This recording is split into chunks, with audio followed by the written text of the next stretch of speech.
할렐루야. 우리 하나님께서 오늘도 저와 여러분들을 붙드시고 은혜 풍성하게 해주시기를 바랍니다. 오늘 하나님께서 우리에게 주신 말씀은 스가랴서 제7장 1절에서 14절까지의 말씀입니다. 여러분 신앙생활 잘 하고 계신 줄로 믿습니다. 신앙은 감춰져 있는 겁니다. 하나님과 우리 사이에 내밀한 영적인 관계이기 때문에 누구도 그 신앙을 볼 수가 없습니다. 그 신앙이 드러나는 것은 생활입니다. 생활을 통해서 비로소 그 사람의 신앙을 가늠해 볼 수 있죠. 그래서 생활을 예수님은 열매다 이렇게 얘기하죠. 열매를 보면 그 나무를 우리가 알 수 있지 않습니까? 건강한 나무인지 또 어떤 나무인지 열매를 통해서 그 나무를 비로소 알 수 있어요.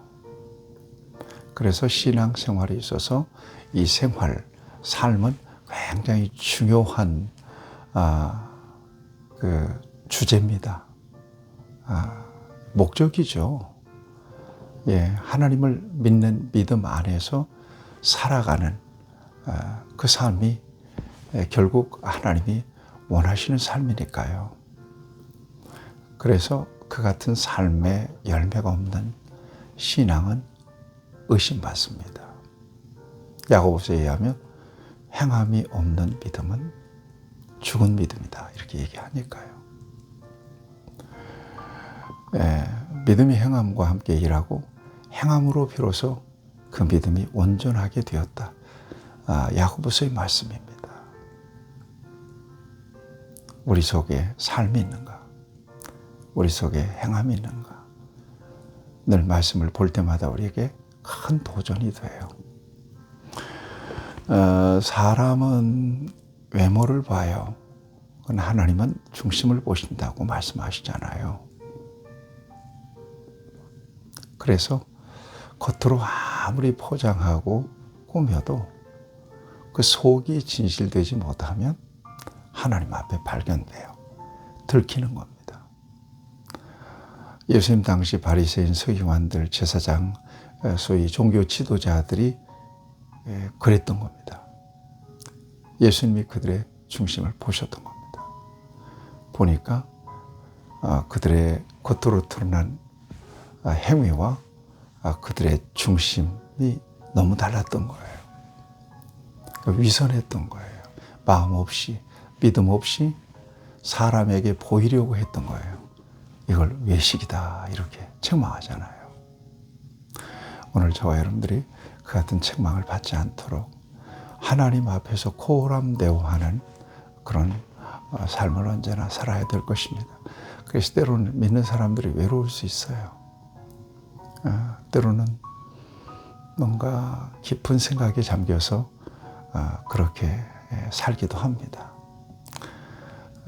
또 보통 사람들과 그렇게 똑같이 살지 않기 때문에 유별나 보이기도 하고요. 또 어떤 경우는 또 소위를 겪는 경우도 있습니다. 그럼에도 불구하고 진리를 따라 사는 삶은 진리 안에서 자유하는 사람입니다. 저와 여러분들 그걸 기억하시면서 우리의 삶을 하나님께서 보실 때 정말 하나님이 기쁘시도록 그렇게 살아가는 저와 여러분들이 되어야 할 것입니다. 여러분 스가랴서는 바벨론의 포로로 잡혀갔던 사람들이 바벨론이 바사에서 페르시아에서 멸망당하고 그 페르시아의 첫 번째 왕 고레스 왕 대단한 사람입니다. 하나님이 그를 움직여요. 그래서 백성들이 귀환합니다. 그래서 1차 귀환한 사람들이 한 5만 정도 된다고 그러지 않습니까? 스룹바벨과 여호수아를 통해서 그들이 귀환해서 한 일이 성전을 재건하는 일이에요. 무너졌잖아요, 성전들이. 그 성전을 재건하는데 그 성전 재건하다가 멈췄어요. 왜 그러냐? 사마리아인들이 방해를 했단 말이에요. 그래서 짓담한 건물을 상상해 보세요. 그리고는 한동안 방치되어 있다가 하나님께서는 백성들의 잠자는 믿음을 다시 깨우죠. 그들의 열정과 열심을 이렇게 깨워요. 그 깨우는 일을 한 사람들이 바로 선지자들이 스가랴, 학개 이런 사람들이에요. 그래서 오늘 본문에 보면 스가랴 선지자는 여러 환상과 계시를 통해서 하나님의 목소리를 냅니다. 백성들을 다시 일으키죠. 그들을 통해서 하나님의 역사가 완성이 될 수 있도록 그렇게 독려하는 말씀이 바로 스가랴서예요. 여러분들이 성경을 보기 조금 어려울 수도 있을 겁니다. 여러 환상과 계시 이런 말씀들이 이렇게 나오니까 여러분들이 좀 난해하실 수도 있을 거라고 생각합니다. 그러나 큰 어떤 스가랴서의 메시지의 중심을 분명하게 역사적 배경과 함께 여러분들이 묵상하면 이 말씀이 이렇게 하나님은 역사하시는구나. 스가랴 선지자를 통해서 이렇게 이해하시면서 보면 하나님의 역사를 어떻게 만들어 가시고 이끌어 가시는지 그 방향과 목적을 잘 이해할 수 있을 거라고 생각합니다. 오늘 본문 말씀은 다리오 왕 제4년 9째 달 곧 기슬레월 4일에 정확하게 시일을 밝혀요. 스가랴에게 하나님께서 말씀하십니다. 이것은 스가랴가 환상을 본 지 약 2년이 지난 시점인데요. 베델 사람들이 종교 지도자들에게 묻습니다. 여러 해 동안 행한 대로 5월 금식을 해야 합니까? 금식을 통해서 하나님의 은혜를 받고자 하는 마음에서 그렇게 질문을 합니다. 자, 그런데 이 금식이라고 하는 거 여러분 보세요. 이 음식을 끊는 거 아니에요. 음식을 딱 고기를 끊고 하나님께 집중하는 게 금식이잖아요. 네. 그렇다면 금식은 정말 흉악의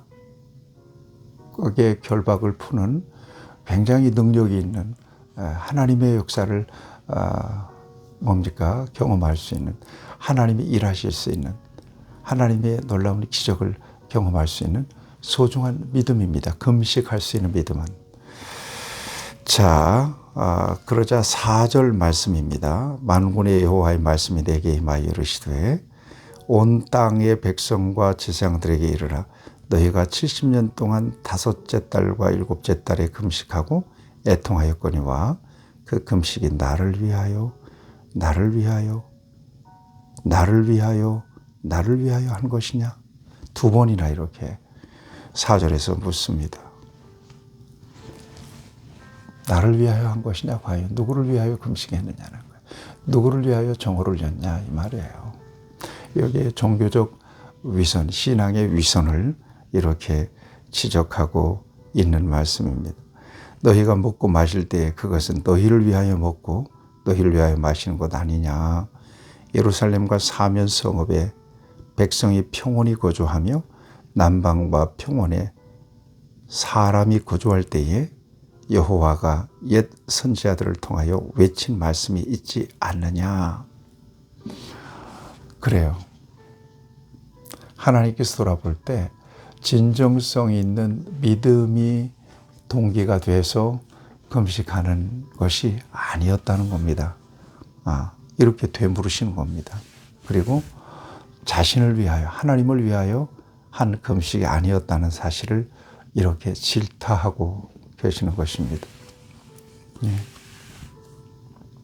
7절 말씀에 아까 읽었잖아요. 옛 선지자들을 통하여 외친 말씀, 곧 하나님의 명령에 대한 순종이 은혜를 받을 수 있는 길임을 분명하게 가르쳐 주고 있습니다. 7절입니다. 예루살렘과 사면 성읍의 백성이 평온히 거주하며 남방과 평원의 사람이 거주할 때 여호와가 옛 선지자들을 통하여 외친 말씀이 있지 않느냐. 그 말씀 순종하는 것이 진정으로 살 길이죠. 종교 행위가 아닌 말씀에 대한 순종, 진실한 순종.